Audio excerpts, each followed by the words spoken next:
तो आज हम लोग देखेंगे the process adopted at site during construction of the project का लेक्चर नंबर 2 साइट मोबिलाइजेशन और प्रोजेक्ट मैनेजमेंट के बारे में। तो आइए देखते हैं। आज हम लोग देखेंगे हमारा दूसरा लेक्चर है कि the process adopted at site during construction of the project. कौन कौन सी प्रोसेस एडॉप्ट किया जाता है साइट पे कंस्ट्रक्शन के दौरान, उसका लेक्चर 2, जिसमें हम लोग देखेंगे आज site mobilisation and project management के बारे में। साइट मोबिलाइजेशन में हम लोग देखेंगे कंस्ट्रक्शन स्टेज। पहले सबसे पहले kick off meeting with the contractor to start the project after issue of LOA means होता है letter of award to the contractor. Contractor को जब LOA इशू हो जाएगा उसके बाद जो है आपको kick off meeting project site पे बुलानी है कॉन्ट्रैक्टर के साथ, क्लाइंट के साथ, और आपका वहाँ पे submission of completion programme CPM part and non judicial stamp paper of the appropriate value of contractor. इसमें क्या होगा कि वो लोग सबमिट करेंगे कंस्ट्रक्शन प्रोग्राम जो CPM पार्ट के थ्रू बाय यूजिंग दिस जो बनाया जाता है। उसके बाद क्या करेंगे, आपको signing of the agreement with 30 days from issue of LOA and safe keeping of contract agreement. LOA issue होने के 30 दिन के अंदर ही आपको उसका कॉन्ट्रैक्ट जो है एग्रीमेंट साइन करा लेना है और उसको सुरक्षित रखना है। Ensuring that all important document like PBG, performance bank guarantee, labor license, workman compensation policy, work insurance, car policy, etc. are in order and validity of the same is as per contract agreement। ये भी हम लोग को ensure करना है कि जितने भी ये इम्पोर्टेंट डॉक्यूमेंट है, PBG है, लेबर लाइसेंस है, WCP है, WI है, CP है, ये सभी डॉक्यूमेंट का वैलिडिटी चेक करना है और सेम आपका एज पर एग्रीमेंट जो है कॉन्ट्रैक्ट एग्रीमेंट के अनुसार ही होना चाहिए। उसके बाद submission of organisation chart by contractor आपको एक ऑर्गेनाइजेशन चार्ट सबमिट करेंगे जिसमें उसका हेड अथॉरिटी से लेके उस प्रोजेक्ट के अंदर जितने भी कंसर्न एम्प्लॉय होंगे, डिप्लॉयड होंगे साइट पे, उसका पूरा ऑर्गेनाइजेशन चार्ट के अंदर मेंशन होगा और उसका डिजाइनेशन क्या है। साथ में ये भी आपका पता चल जाएगा कि मोड ऑफ रिपोर्टिंग उसके ऑर्गेनाइजेशन का क्या है। फिर contractor establishment of site office, store, cement गोदाम, लेबर हट में TTC। कॉन्ट्रैक्टर एस्टेब्लिश करेंगे साइट ऑफिस, स्टोर, सीमेंट गोदाम, लेबर हट में। और एस्टेब्लिशमेंट ऑफ साइट लेबोरेटरी भी वो आपका एस्टेब्लिश करेंगे। Submission of quality assurance plan by the contractor and approved by PMC और EPC एजेंसी। जो भी PMC EPC एजेंसी है उस प्रोजेक्ट का वो क्या करेंगे, contractor quality assurance plan submit करेंगे जो एज पर आपका CPWD का क्वालिटी एश्योरेंस मैनुअल के अनुसार होगा, जो लेटेस्ट रिवीजन है उसके अकॉर्डिंग। और फिर उसका अप्रूवल जो PMC और EPC एजेंसी होंगे वो करेंगे। Important document to be check by site incharge और यूनिट इंचार्ज। साइट और यूनिट इंचार्ज के द्वारा जो इंपोर्टेंट डॉक्यूमेंट चेक किया जाएगा उसमें है performance bank guarantee. PBG is to be submitted with in 50 days from the date of issue of LOA।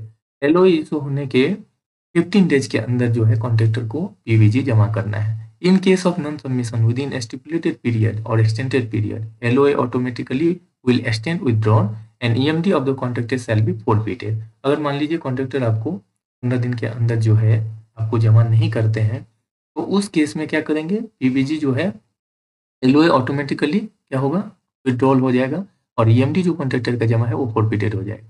The value of PBG is 5% of contract value. The validity of the PBG is up to the completion period plus 60 days।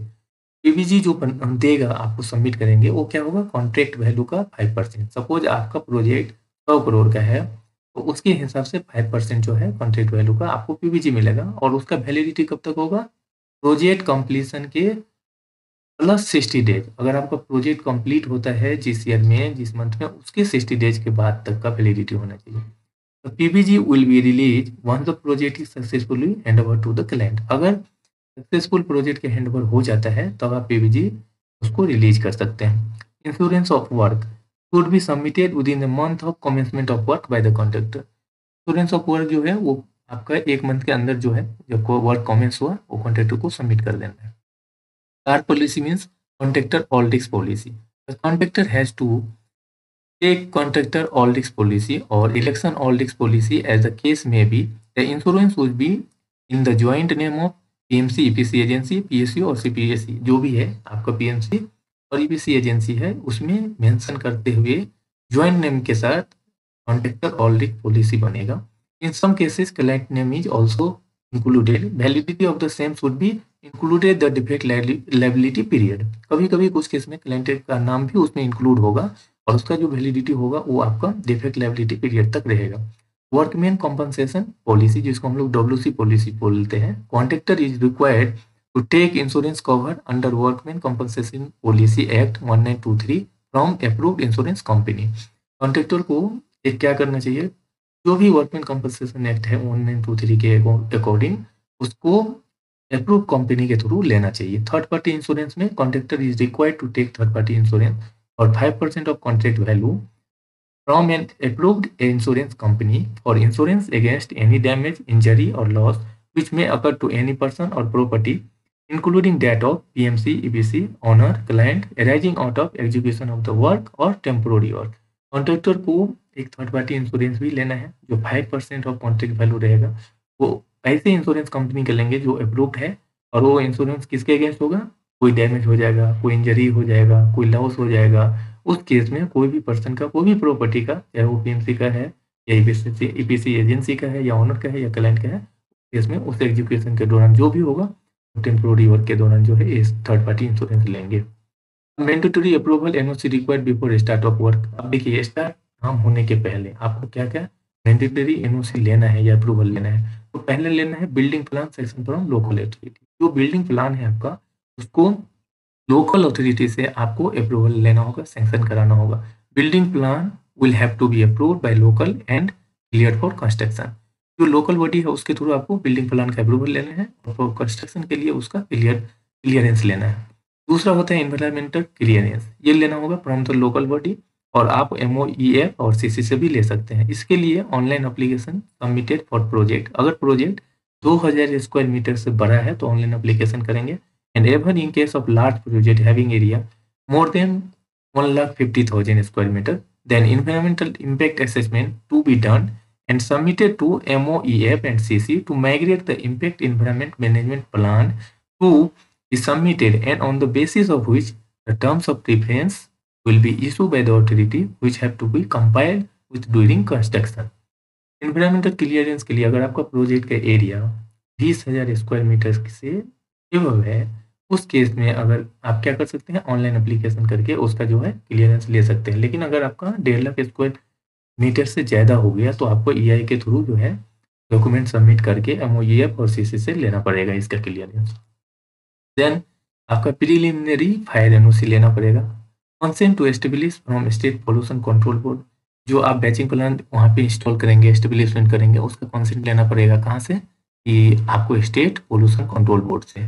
Approval from the urban art commission, get permission from airport authority of India. अगर आपका building airport authority of India के premises में आता है या उसके surrounding area में आते हैं तो उसके आपका जो है हाइट का परमिशन लेना पड़ेगा। अगर रूरल एरिया में प्रोजेक्ट है तो हाइट की परमिशन की नीड नहीं होगी। NOC from water supply body, water supply body से आपको NOC लेना है। NOC from forest department for tree cutting, अब प्रोजेक्ट के अंदर तो ट्री कटिंग करनी है तो उसके लिए सबसे पहले आपको NOC लेना पड़ेगा फॉरेस्ट डिपार्टमेंट से।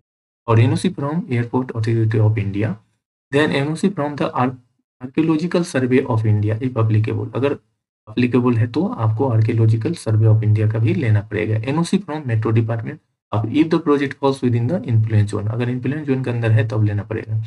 इसके अलावा there might be some additional approval NOC as per the local government और स्टैट्यूटरी बॉडी।